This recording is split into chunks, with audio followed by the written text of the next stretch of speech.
muito boa tarde para você de casa que acompanha a programação da RIT. Um prazer estar mais uma vez na sua companhia com Consulta ao Doutor, programa feito para esclarecer as suas dúvidas.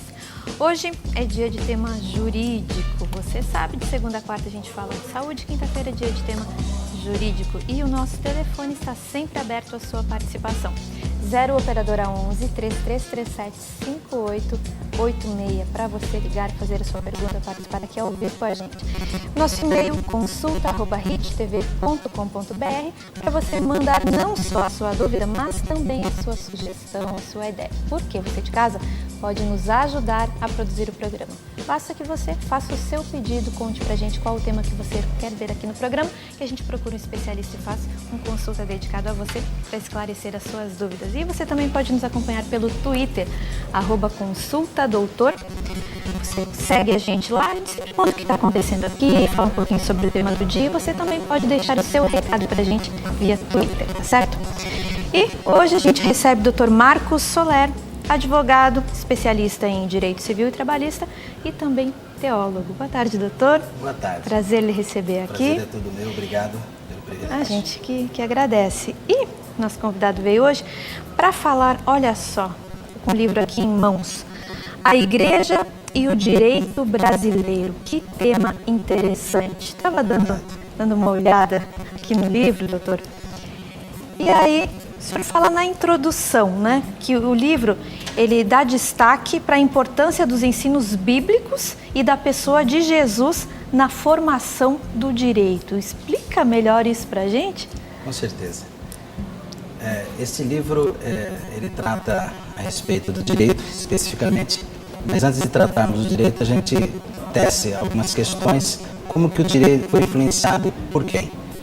E podemos observar que o direito ele foi muito influenciado pela igreja, principalmente pela pregação do evangelho, né? A ética, a moral, o amor pregado por Jesus influenciou o direito em todos os países né, democráticos, sem dúvida alguma.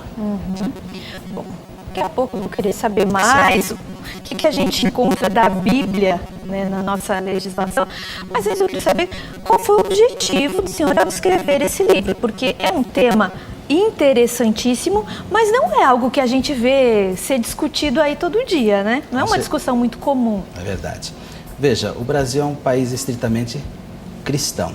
No último censo do IBGE, 89% declararam-se cristãos. Esse número, evidentemente, entre católicos e evangélicos. Então, aproximadamente, somos 150 milhões de cristãos no Brasil. E provavelmente, deste número, 80 ou 90 milhões frequentam uma igreja regularmente.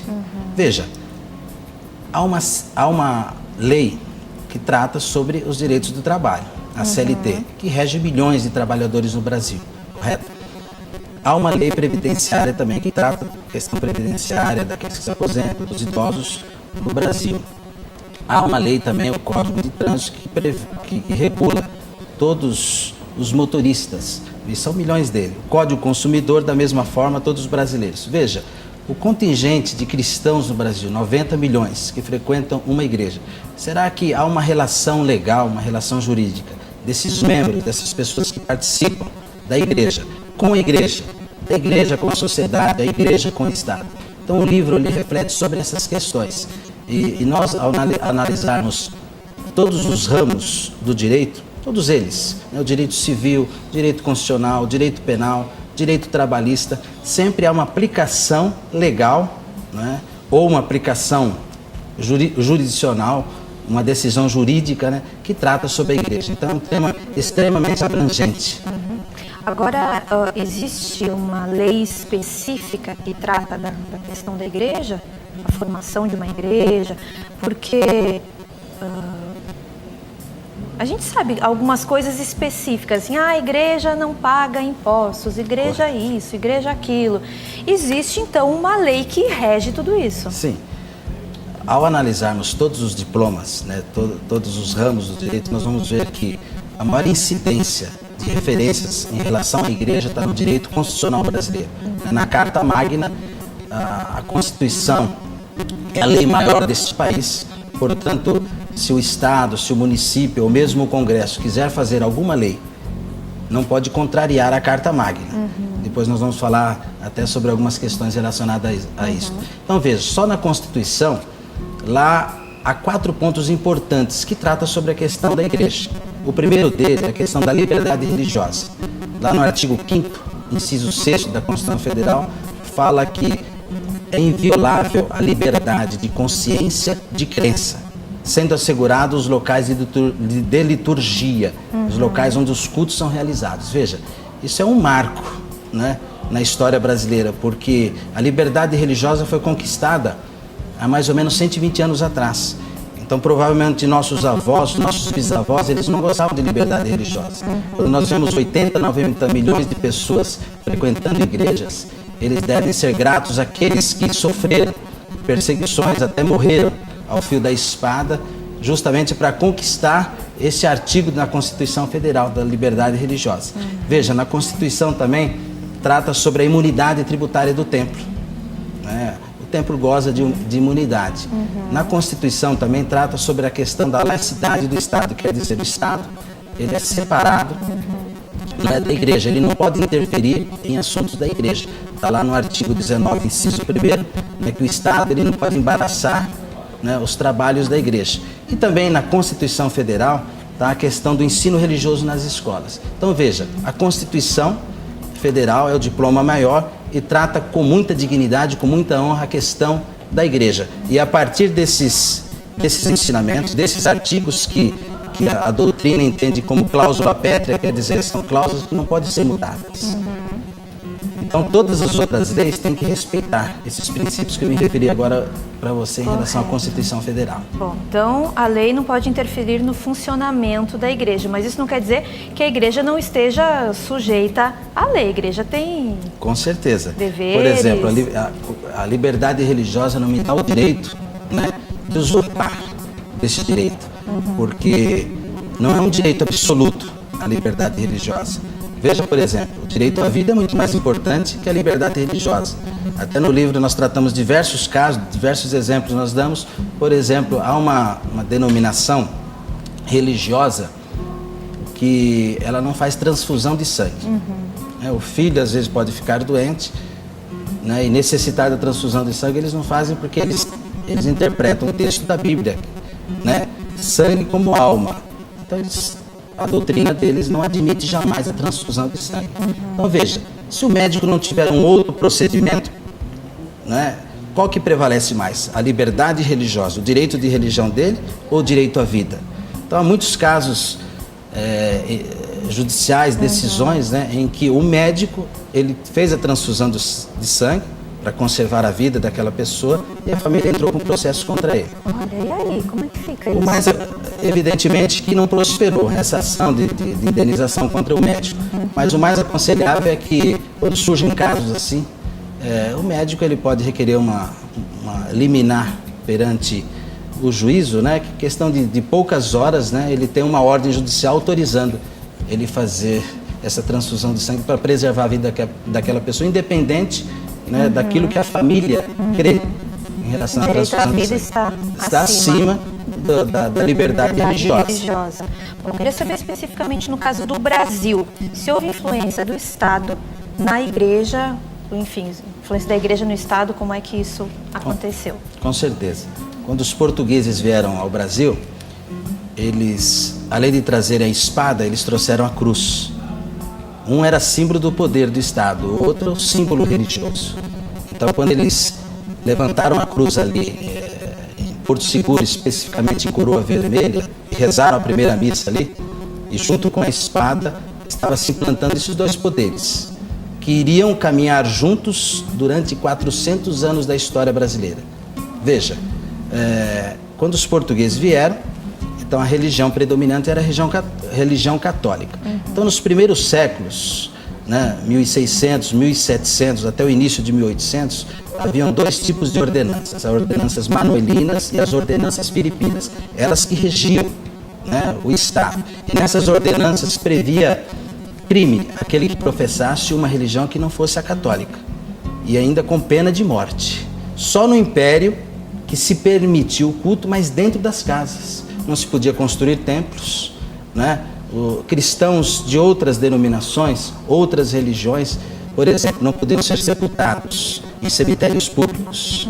Até um caso muito interessante na Universidade de São Paulo, em que um professor do anexo da Universidade de São Paulo, em 1841, ele era descendente dos alemães, luterano, portanto, e por ser protestante não pôde ser enterrado num cemitério público. O que fizeram os estudantes da USP? Enterraram ele no pátio. Inclusive esse monumento está lá no meio da Universidade de São Paulo, ali no Largo São Francisco, e recentemente foi tombado como monumento histórico do estado de São Paulo, e é um marco da liberdade. Então veja, 400 anos, desde 1500 até 1891, porque com o início, né, com a proclamação da República, temos a primeira Constituição da República. Então, na primeira Constituição nossa, aí sim se estabeleceu a liberdade religiosa, né, e o Estado laico. Portanto, nesse período, se nós analisarmos a história, vamos ver que muitos missionários, né, da Europa, principalmente dos Estados Unidos, vieram nesse período, né, no início do século XX, justamente por causa da liberdade que a proclamação da República trouxe. Tantas igrejas que a gente conhece hoje, né, tiveram início aqui. Com certeza, nessa época nesse aí, período, né? justamente.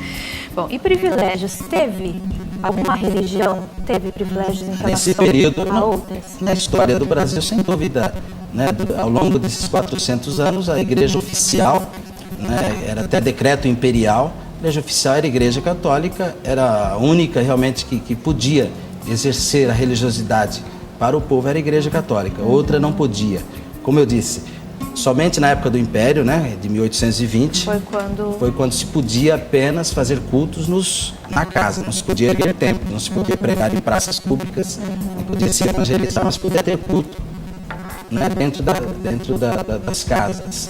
Só depois de 1891 é que houve uma liberdade. Mas veja, eu só gostaria de destacar, Silvana, às vezes algum amigo, né, católico esteja nos assistindo, pode achar que estamos com preconceito. Na verdade, até a Igreja Católica também sofreu na época do Império em relação a isso. Porque o Estado, como a Igreja era oficial, ele tinha o direito de intervir no Estado. Então há dois institutos interessantes na época do Império, que era o padroado, quer dizer, o imperador, ele que nomeava os padres, né, para as igrejas. Então tolia a liberdade do Papa, né, da direção da Igreja Católica na época. Então a gente chama isso de padroado. E veja, e outro aspecto interessante também é o beneplácito. Às vezes os papas mandavam as normas ou as bulas, o imperador pegava e falava, eu não aceito, e não homologava. Então veja, mesmo sendo a Igreja Católica a igreja oficial, ela não tinha essa liberdade plena também, porque o Império interviu bastante nessa relação. Bom, temos já uma participação por telefone. Converso com o Mauro de São Paulo. Alô? Alô, tudo bem? Boa tarde, Mauro. Tudo bem com você? Tudo bom, graças a Deus. Fica à vontade, então. Pode conversar com o nosso convidado. Eu queria fazer uma pergunta para o doutor. É o seguinte, como que nós teríamos acesso a essas leis? Porque é muito bom a gente ter essa oportunidade, né? De ouvir um doutor explicar. Mas seria melhor se a gente tivesse em poder das nossas mãos essas leis. Então é isso que eu queria saber. Qual é o acesso que eu poderia ter? E parabéns aí pela programação. Deu para entender a questão dele. Obrigado ao telespectador, Mauro. É uma pergunta oportuna. Veja, em relação à igreja, não existe uma lei igual a CLT, que é a Consolidação das Leis do Trabalho. Em relação à igreja, há legislações esparsas, né? A gente pode encontrar, né, normas lá no direito civil, no direito previdenciário, principalmente no direito constitucional. Então não existe um livro que eu pegue lá, né, e estejam todas as leis ali especificando as regras em relação à igreja. Então, na verdade, quando nós escrevemos esse livro, né, a partir desse princípio também. Então, nesse livro a gente tentou retratar, né, todas as questões legais envolvendo a igreja, envolvendo os membros, envolvendo o Estado, né, com decisões judiciais em todo o território nacional. Enfim, então, mas não existe, né, lá aquele manual, né? Não existe o manual. Não tem. Não tem. Tá certo, a gente agradece a participação do Mauro de São Paulo. Daqui a pouquinho a gente continua a conversar com o Dr. Marcos Soler sobre a Igreja e o direito brasileiro, mas agora é hora do quadro É Direito Seu. E hoje a gente vai apresentar para você vai ficar sabendo, na verdade, diferença. O que é Ministério Público, o que é Defensoria Pública. São termos que a gente ouve, enfim, mas nem sempre a gente sabe exatamente o que faz cada uma dessas instituições. Para começar, a gente vai conhecer o trabalho do Ministério Público. Vamos ver.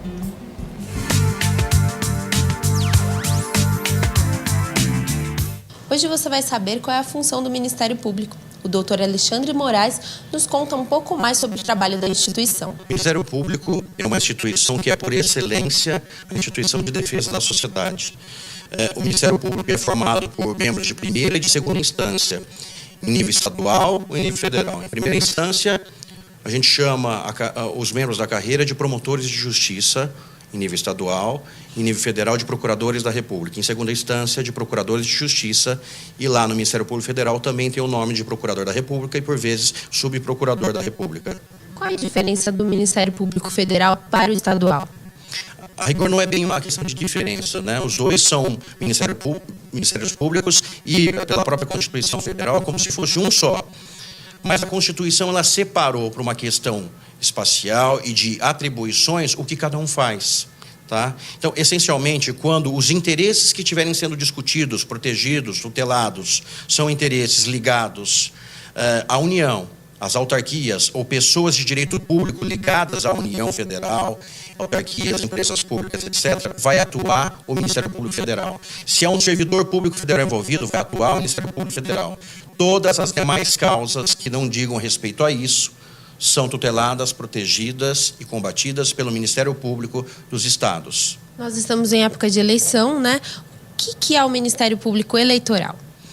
O Ministério Público Eleitoral é uma parte da atribuição, uma pequena parte da atribuição dos Ministérios Públicos de fiscalização e combate da regularidade das eleições. Vai desde o combate, o promotor atua, o promotor de justiça, tanto na área criminal, coibindo todo tipo de abuso, crime ligado, protegido pelo Código de Legislação Eleitoral extravagante, e faz também todo tipo de fiscalização da regularidade da campanha, prestações de contas, elegibilidade. Como que a população tem acesso ao Ministério Público? O promotor, obrigatoriamente, aliás, isso é um comando da lei, tá? Por legítimo defensor da sociedade, é como se fosse o parlamentar não eleito, o membro do Ministério Público, o promotor de justiça. Por lei, ele tem o dever de receber qualquer petição e reclamação de qualquer pessoa do povo, tá? E ele pode fazer isso. O promotor atua em qualquer área de natureza criminal, essencialmente em quase 90% dos casos. É o promotor que tem o poder de investigar e de processar quem viola a norma penal. E na área civil ele faz desde as questões clássicas, como relacionadas a direito de família, à infância e juventude, a questões de registros públicos e questões novas de direitos que são muito mais do que individuais, que dizem respeito a toda a sociedade, como a proteção de meio ambiente, habitação e urbanismo, pessoa idosa, pessoa portadora de deficiência ou necessidades especiais, qualquer tipo de discriminação de raça, cor, etnia. A gente só é livre de verdade quando a gente tem informação. Só com informação que eu posso escolher o que é melhor para mim.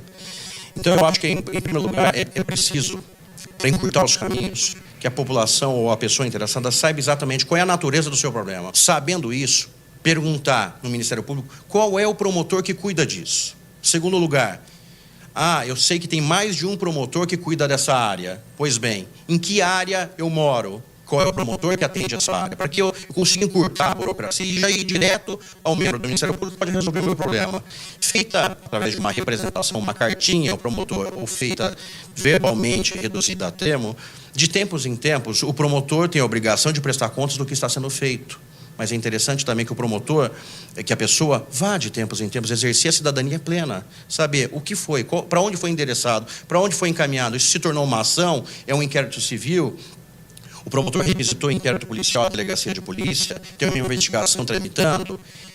Não basta só fazer a reclamação, é preciso cobrar também essa é a cidadania ativa e plena, que eu acho que é preciso que a sociedade civil, ao lado do Ministério Público, exerça cobrando de quem tem direito e quem tem o dever de prestar contas. Para contatar o Ministério Público, acesse o site mpu.sp.gov.br em São Paulo e para os demais estados, mpf.gov.br.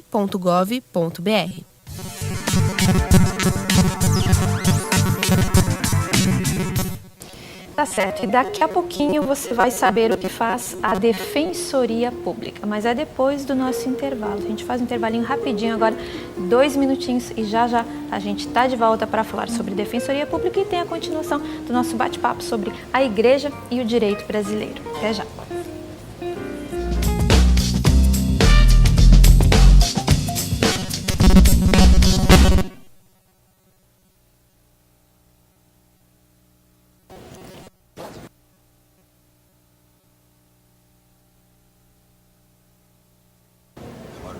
Religiosa sem fins lucrativos, mas é uma pessoa jurídica, né? Responde também como uma empresa. Legal. Então acho que é o caminho para a gente.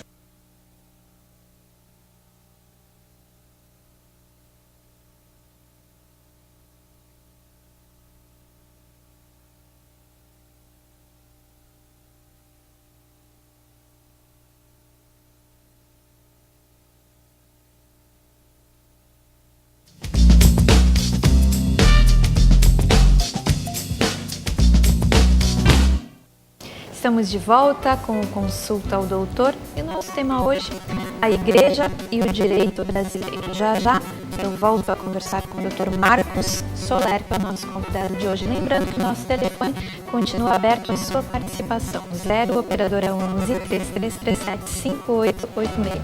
Nosso e-mail também, consulta@hittv.com.br e o nosso Twitter, @consultadoutor.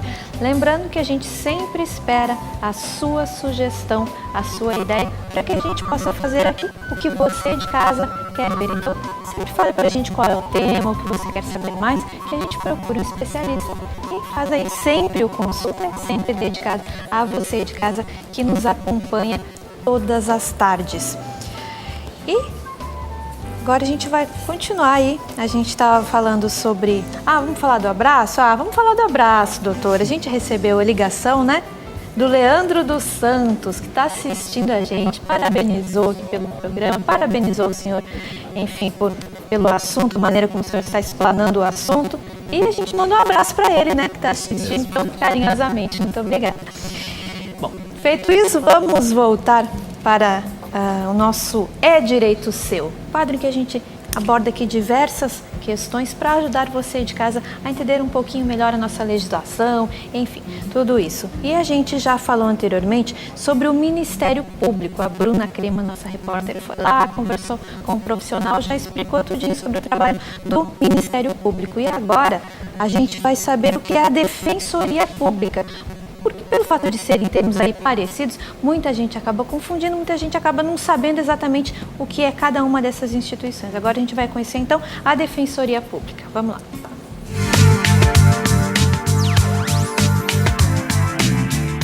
Hoje no programa Consulta ao Doutor é Direito Seu saber o que é a Defensoria Pública e o que ela faz.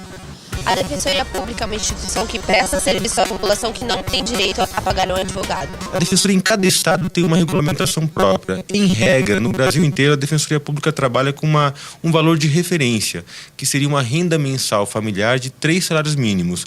A Constituição Federal estabelece que a Defensoria Pública é voltada aos necessitados, ou seja, aquelas pessoas que comprovarem que não possuem condições financeiras para o seu sustento de sua família e, ao mesmo tempo, de arcar com as custas de um advogado, os honorários e as custas de um processo judicial. Atua em todas as áreas, tanto na área civil, envolvendo família, envolvendo direito do consumidor, mas também atua na área criminal, na área previdenciária, já no caso da Defensoria da União, na área trabalhista. Então, todas as áreas do direito que necessitam de um advogado, a Defensoria Pública atua.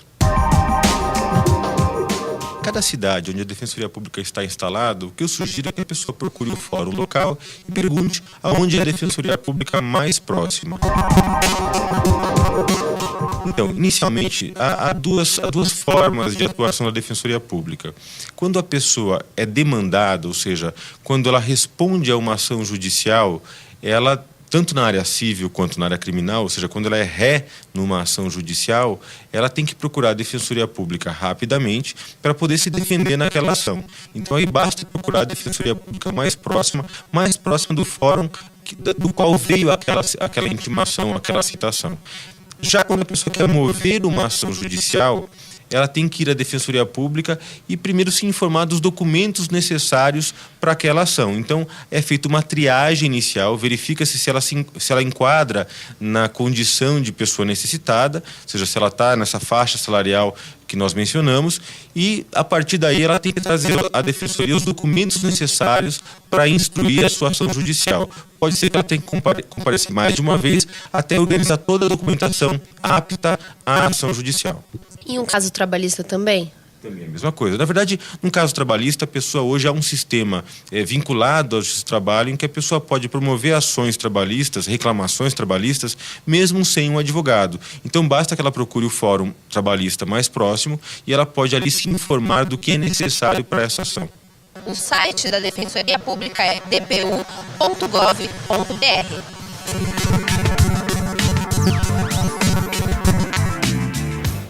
Tá certo, a gente continua agora a falar sobre a Igreja e o direito brasileiro com o Dr. Marcos Soler, advogado especialista em direito civil e trabalhista e também teólogo. Doutor, eu queria que o senhor falasse um pouquinho mais sobre a influência dos ensinamentos bíblicos nas nossas leis. Onde a gente pode ver essa influência? Em todas as áreas do direito há essa influência, mas podemos destacar algumas. Por exemplo, a questão da liberdade que nós temos hoje, a liberdade de expressão, a liberdade de imprensa, é fruto da liberdade religiosa, é consequência da liberdade religiosa.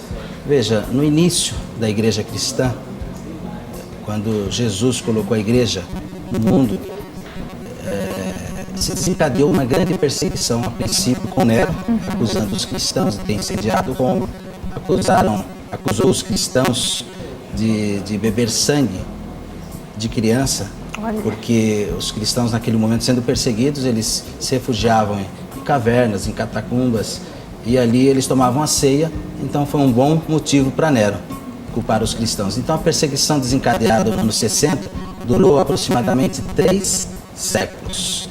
Os cristãos não podiam pregar, podiam cultuar a Deus, né?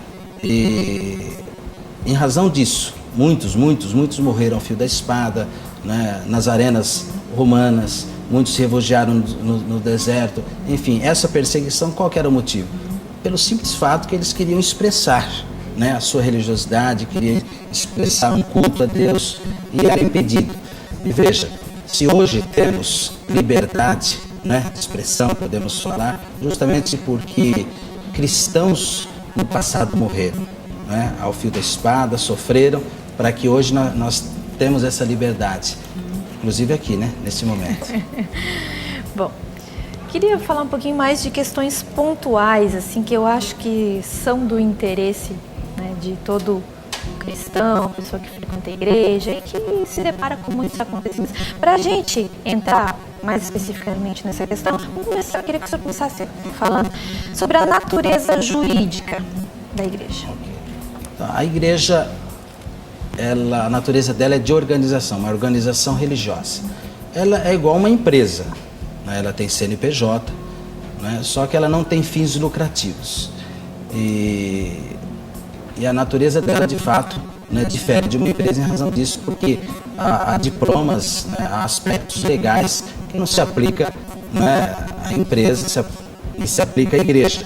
E a igreja, por ter esse cunho material e espiritual, de ser desse tempo e ao mesmo tempo, né, expressar uma questão eterna, então a natureza dela, de fato, é organização, né, como organização, natureza jurídica. Bom, vamos entrar então nas questões polêmicas. O pastor tem direito trabalhista?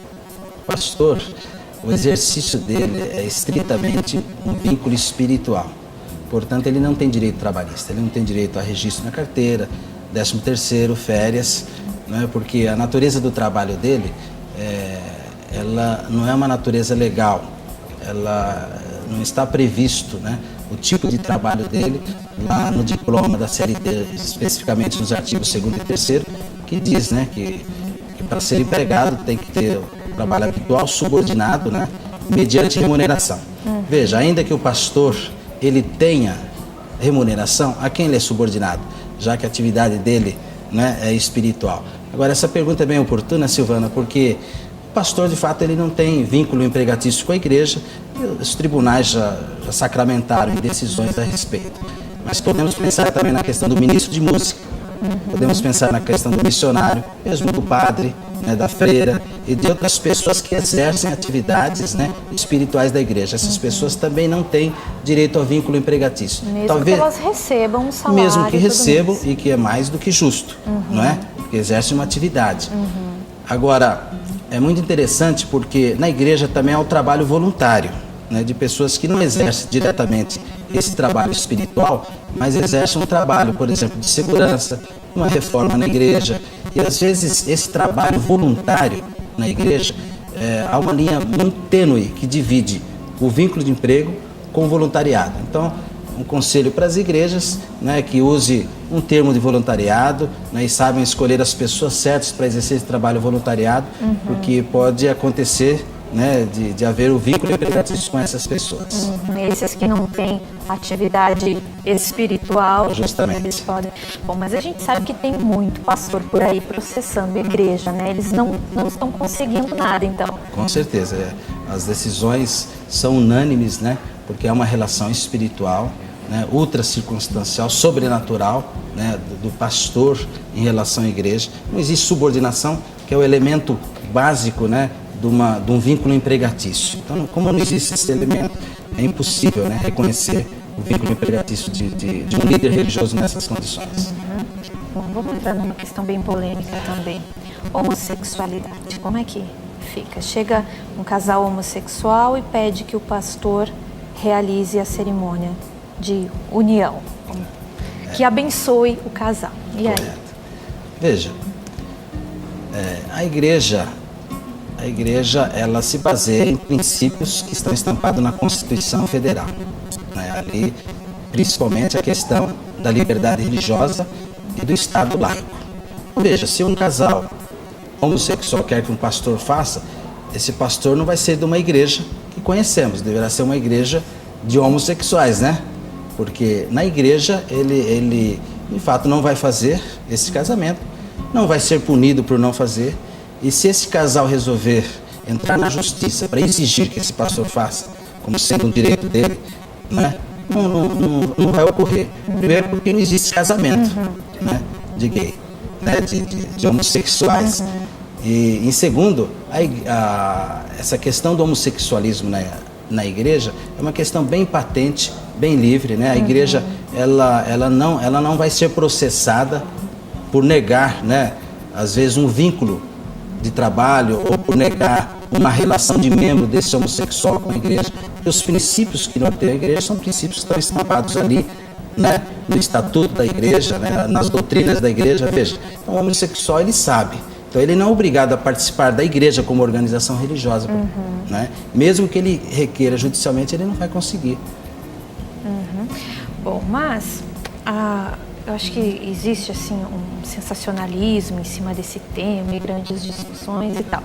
E a gente tem ouvido falar bastante dessa lei que está para ser aprovada, regularizando, permitindo, aí os pastores serão obrigados. Enfim, explica pra gente o que tem de verdade nisso.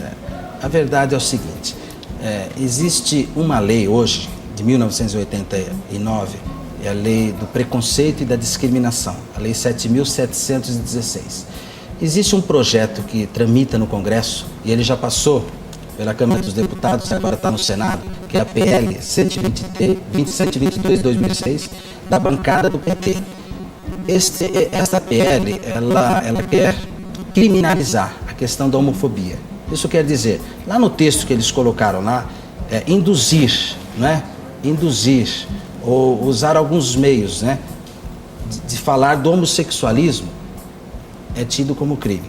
Então veja, um pastor que ele na frente da igreja, um padre que seja, né, abrir a Bíblia, ele abre num texto, hipoteticamente vamos imaginar que esta PL tenha sido aprovada. Não foi, porque na verdade era uma mordaça, aqueles que querem, né, falar sobre suas doutrinas, não colocar a pessoa, humilhar a pessoa, não, mas expressar aquilo que ela crê, diante daquilo que a Bíblia diz sobre o homossexualismo. Vamos imaginar hipoteticamente que esse líder espiritual abra sua Bíblia lá em Levítico, capítulo 18, né, no versículo 22, que condena a relação, onde Deus diz que é abominável, né, a relação de um homem com outro homem.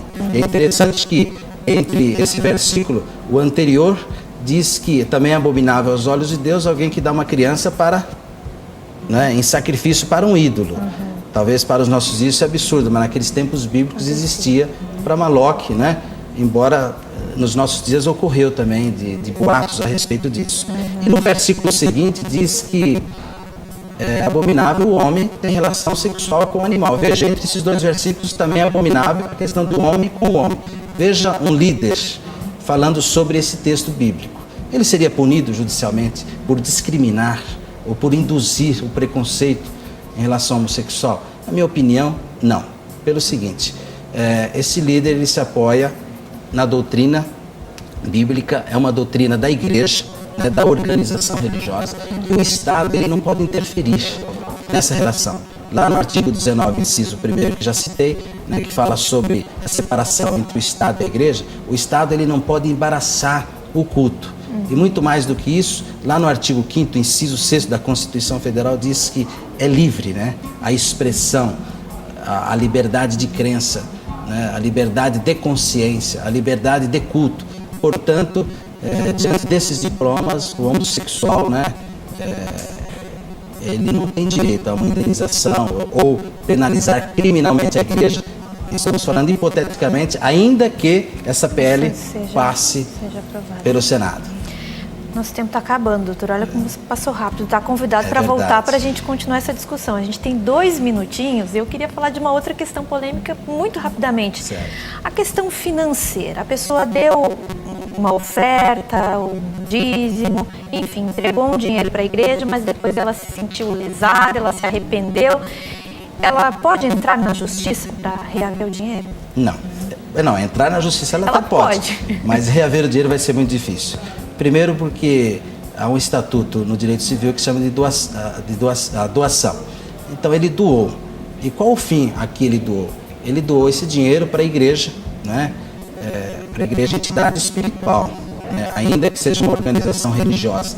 Então veja, ele não terá direito à devolução, primeiramente porque também esse dinheiro que ele doou para a igreja já se dissipou para os fins da igreja, né? Seja social, seja ministerial, seja em termos de despesas com a própria igreja. Então, é impossível, a não ser que essa pessoa ela não tinha condições emocionais, psicológicas, né?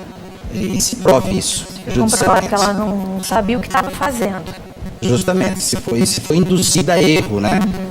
Se provar a fraude daquele que incitou ou incentivou a fazer essa doação. Tá certo, eu conversei hoje com o Dr. Marcos Soler, autor do livro A Igreja e o Direito Brasileiro, que ainda vai render mais conversas aqui neste programa. Doutor, muito obrigada pela sua participação, obrigada pela presença, foi um programa muito interessante, tenho certeza que todo mundo de casa gostou, a gente lhe agradece. Eu que agradeço, Silvana, obrigado. E fica aí o contato do nosso convidado, telefone 11 2692 2600 e 2692-1414. Também o site advocaciasoler.adv.br. Lá no site tem um link também para mandar e-mail. Se você quiser mais informações sobre o livro, basta entrar em contato. E eu agradeço sempre você de casa que nos recebe todas as tardes. Obrigada pelo seu carinho, pela sua companhia. Principalmente sempre agradeço a sua confiança. A gente sabe que você de casa leva a sério sim o que é dito aqui em consulta. Por isso, nosso compromisso de sempre trazer profissionais de excelência para levar a melhor informação para você. Amanhã não tem consulta, mas na segunda-feira a gente está de volta com mais um tema de saúde. Espero você. Bom fim de semana. Até lá. Tchau, tchau.